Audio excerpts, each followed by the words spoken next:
Hi hello friends, ನಾನಿವತ್ತು ನಿಮ್ಗೆ ತೋರಿಸ್ತಿರೋದು recipe ಬಂದು ಇವತ್ತು ಮೆಂತ್ಯ ಗೊಜ್ಜು. ತುಂಬಾ ಟೇಸ್ಟಿ ಇರತ್ತೆ, ತುಂಬಾ ಈಸಿಯಾಗಿ ಬೇಗ ಆಗತ್ತೆ. ಬನ್ನಿ ಇವಾಗ ಹೇಗ್ ಮಾಡೋದು ಅಂತ ಹೇಳ್ತಾ ಹೋಗ್ತೀನಿ, ಮತ್ತೆ ಮಾಡ್ತಾನೂ ಹೋಗ್ತೀನಿ. 1 ಸ್ಪೂನು ಕಡಲೆಬೇಳೆ ತಗೊಂಡು ಕೆಂಪುಗಾಗೋ ತರ ಹುರ್ಕೊಂತಾ ಇದ್ದೀನಿ.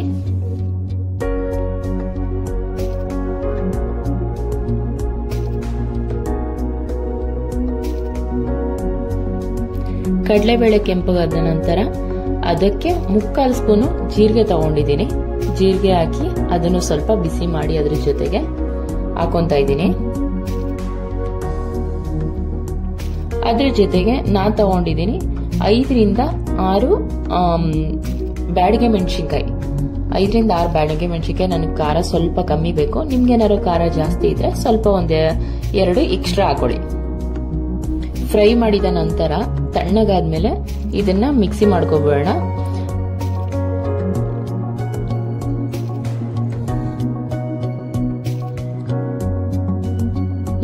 ಇದರ ಜೊತೆಗೆ 2 ಸ್ಪೂನು ಕಾಯಿ ತುರಿ ತಗೊಂಡಿದ್ದೀನಿ. ನಾನು ಸಣ್ಣದಾಗೆ ಕಟ್ ಮಾಡಿ ಇಟ್ಕೊಂಡಿದ್ದೀನಿ. 2 ಸ್ಪೂನ್ ಇದೆ. ಮತ್ತೆ ಇದಕ್ಕೆ 5 ಗೋಡಂಬಿಗಳನ್ನ ಹಾಕೊಳ್ಳಿ. 5 ಗೋಡಂಬಿ ಯಾಕೆ ಹಾಕೊಳ್ಳೋದು ಅಂದ್ರೆ ಸ್ವಲ್ಪ ಅದು ಗಟ್ಟಿಯಾಗಿ ಗ್ರೇವಿ ಬರುತ್ತೆ. ಕಾಯಿ ಜಾಸ್ತಿ ಆದ್ರೆ ಮಸಾಲೆ ತರ ಆಗ್ಬಿಡುತ್ತೆ. ಅದಕ್ಕೇನೆ ಗೋಡಂಬಿ ಹಾಕೊಂಡ್ರೆ ಸ್ವಲ್ಪ ಟೇಸ್ಟ್ ಚೇಂಜ್ ಇರುತ್ತೆ, ಮತ್ತೆ ಇದು ತುಂಬಾ ರುಚಿಯಾಗತ್ತೆ. ಸ್ವಲ್ಪ ನೀರ್ ಆಡ್ ಮಾಡ್ಕೊಂಡು ಇದನ್ನ ರುಬ್ಕೊಂತ ಇದ್ದೀನಿ.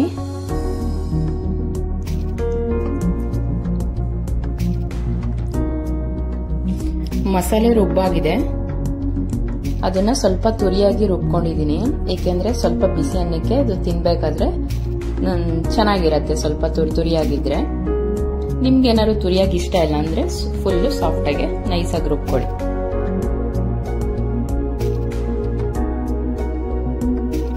ಸ್ಟಾರ್ಟ್ ಮಾಡ್ತಾ ಇದ್ದೀನಿ. ಇವಾಗ ಕಡಾಯಿಗೆ 2 ಸ್ಪೂನ್ ಎಣ್ಣೆ ಹಾಕೋತಾ ಇದ್ದೀನಿ.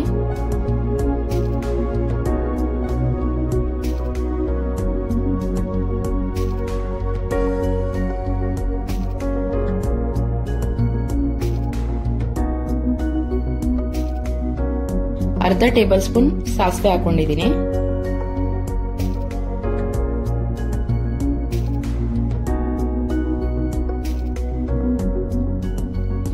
ಒಣಮೆಣಸಿನಕಾಯಿ 2 ಹಾಕೊಂಡಿದ್ದೀನಿ.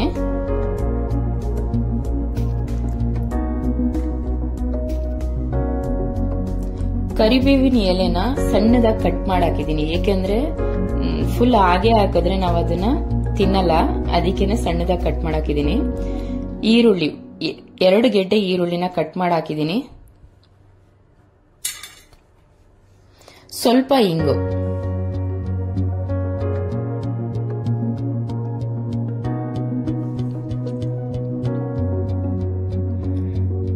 ಈರುಳ್ಳಿ ಕೆಂಪಗಾದ ನಂತರ ಅದಕ್ಕೆ 2 ಟೊಮೊಟೊ ಕಟ್ ಮಾಡಿ ಇಟ್ಟಿರೋದು 2 ಟೊಮೊಟೊ ಹಾಕೋತಿದ್ದೀನಿ.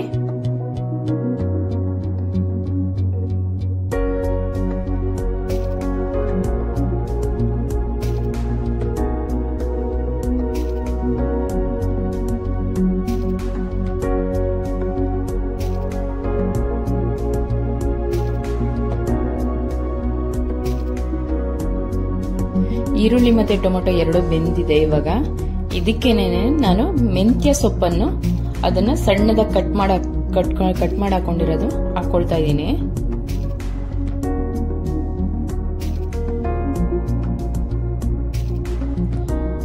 ಸೊಪ್ಪನ್ನ ಇವಾಗ್ಲೇನೆ ಫ್ರೈ ಮಾಡ್ಕೊಂತಿದ್ದೀನಿ. ಯಾಕೆಂದ್ರೆ ನಾನು ರುಬ್ಬಿದ ಮಸಾಲೆ ಹಾಕಾದ್ಮೇಲೆ ಅದು ಸ್ವಲ್ಪ ಬೇಗ ಬೇಯಲ್ಲ. ಈಗ ಎಣ್ಣೆಲಿ ಸ್ವಲ್ಪ ಹುರ್ಕೊಂಡ್ರೆ ಬೇಗ ಆಗ್ಬಿಡತ್ತೆ.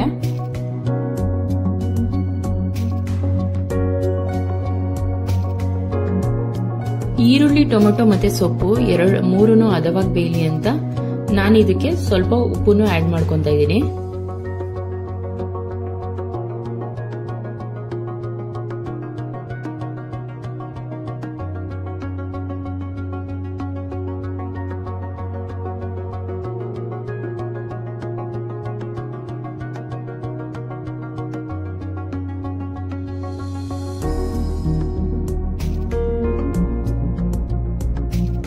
ಇದೆಲ್ಲ ಇವಾಗ ಚೆನ್ನಾಗಿ ಬೆಂದಿದೆ.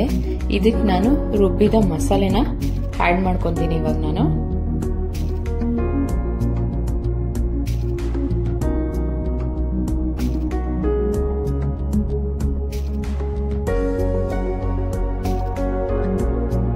ಇದಕ್ಕೆ ನೀರನ್ನು ಸಹ ಆಡ್ ಮಾಡ್ಕೊಂತಿದ್ದೀನಿ.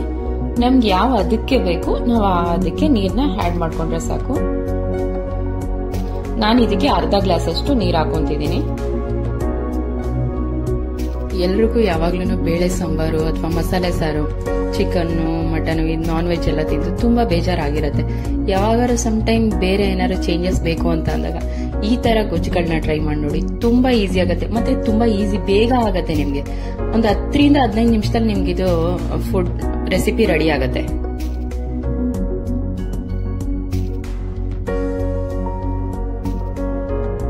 ನಾನು ಅವಾಗಲೇ ಸ್ವಲ್ಪ ಉಪ್ಪು ಆಡ್ ಮಾಡ್ಕೊಂಡಿದ್ದೆ, ಇವಾಗ ಸ್ವಲ್ಪ ಉಪ್ಪು ಹಾಕೊಳ್ತಾ ಇದ್ದೀನಿ. ರುಚಿಗೆ ತಕ್ಕಷ್ಟು ಉಪ್ಪು ಹಾಕೊಂಡ್ಮೇಲೆ ಇದನ್ನ ಕ್ಯಾಪ್ ಹಾಕ್ಬಿಟ್ಟು ಸ್ವಲ್ಪ ಹೊತ್ತು ಒಂದು 2 ರಿಂದ 3 ನಿಮಿಷ ನಾನು ಅದೊಂದು ಕುದಿ ಬರೋವರೆಗೂ ಅದನ್ನ ಕ್ಯಾಪ್ ಹಾಕಿ ಬೇಯಿಸ್ಕೊಳ್ತೀನಿ.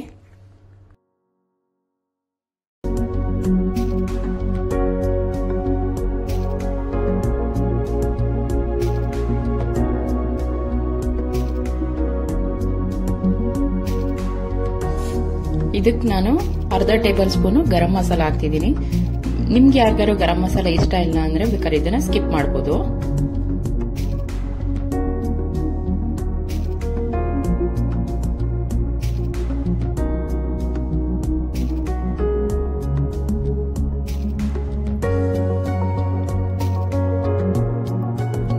ಇದಕ್ಕೆ ಅರ್ಧ ಟೇಬಲ್ ಸ್ಪೂನ್ ಚಿಲ್ಲಿ ಪೌಡರ್. ಮಸಾಲೆಯನ್ನು ಫುಲ್ಲು ಎಲ್ಲಾನು ಮಿಕ್ಸ್ ಮಾಡ್ಕೊಳ್ತಿದ್ದೀನಿ. ಈಗಾಗಲೇ ಸ್ವಲ್ಪ ಫುಲ್ ಬೆಂದಿದೆ, ಇನ್ನು 2 ನಿಮಿಷ ಬೇಯಿಸ್ಕೊಂಡ್ರೆ ನಮ್ದು ಮೆಂತ್ಯ ಗೊಜ್ಜು ರೆಡಿ ಆಗತ್ತೆ. ನೀವೇ ನೋಡ್ತಾ ಇದ್ದೀರಲ್ಲ ಎಷ್ಟು ಬೇಗ ಆಗತ್ತೆ ಮತ್ತೆ ಎಷ್ಟು ಈಸಿ ರೆಸಿಪಿ, ಮತ್ತೆ ತುಂಬಾ ಕಡಿಮೆ ಐಟಮ್ಗಳಲ್ಲಿ ಮಾಡುವಂತ ರೆಸಿಪಿ ಇದು ಮೆಂತ್ಯ ಗೊಜ್ಜು. ತುಂಬಾ ಟೇಸ್ಟಿ ಆಗಿರತ್ತೆ. ನೀವು ಒಂದ್ಸಲಿ ಟ್ರೈ ಮಾಡಿ. ಮಕ್ಳುಗಳಿಗೂ ಕೂಡ ತುಂಬಾ ಇಷ್ಟ ಆಗುತ್ತೆ. ನೀವೇನಾದ್ರೂ ಮಕ್ಳುಗಳಿಗೆ ಅನ್ನದ ಜೊತೆನೆ ಕೊಡ್ಬೇಕು ಅಂತೇನಿಲ್ಲ, 2 ಪೂರಿ ಅಥವಾ 1 ಚಪಾತಿ ಕೊಟ್ಬಿಟ್ಟು ತಿನ್ನಕ್ ಕೊಟ್ಟರು ತುಂಬಾ ಟೇಸ್ಟಿ ಆಗಿರತ್ತೆ, ಇಷ್ಟಪಟ್ಟು ತಿಂತಾರೆ. ಇಲ್ಲಿವರೆಗೂ ಯಾರ್ಯಾರು ನನ್ನ ಚಾನೆಲ್ನ ನೋಡಿದೀರಾ ಮತ್ತೆ ನನ್ನ ಚಾನೆಲ್ನ ಸಬ್ಸ್ಕ್ರೈಬ್ ಆಗಿದ್ದೀರಾ, ಲೈಕ್ ಮಾಡಿದೀರಾ, ಶೇರ್ ಮಾಡಿದೀರಾ, ಇವರೆಲ್ಲರಿಗೂ ನನ್ನ ಕಡೆಯಿಂದ ಥ್ಯಾಂಕ್ ಯು ಹೇಳ್ತಿದ್ದೀನಿ.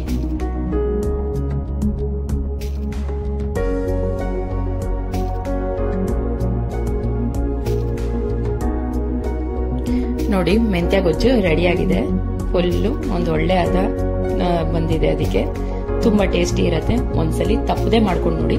ನಾನು ಇದನ್ನ ಮಾಡಿದೀನಿ, ನಾನು ವಿಡಿಯೋ ಹಾಕಿದೀನಿ ಅಂತ ಇದು ಚೆನ್ನಾಗಿದೆ ಅಂತ ನಾನು ಹೇಳ್ತಿಲ್ಲ. ನಾನು ತಿಂದು ಟೇಸ್ಟ್ ಮಾಡಿ ಚೆನ್ನಾಗಿರೋದಕ್ಕೆ ನಾನು ಇದನ್ನ ವಿಡಿಯೋ ಹಾಕಿದೀನಿ. ಮಿಸ್ ಮಾಡ್ದೇನೆ ನೀವು ಒಂದ್ಸಲಿ ಮಾಡ್ಕೊಂಡು ಟ್ರೈ ಮಾಡಿ ನೋಡಿ. ಹೀಗೆ ಇವತ್ತಿನ ನನ್ನ ರೆಸಿಪಿ ಮುಗಿದಿದೆ. ಮತ್ತೆ ಸಿಗೋಣ ಒಂದೊಳ್ಳೆಯ ರೆಸಿಪಿ ಒಂದಿಗೆ.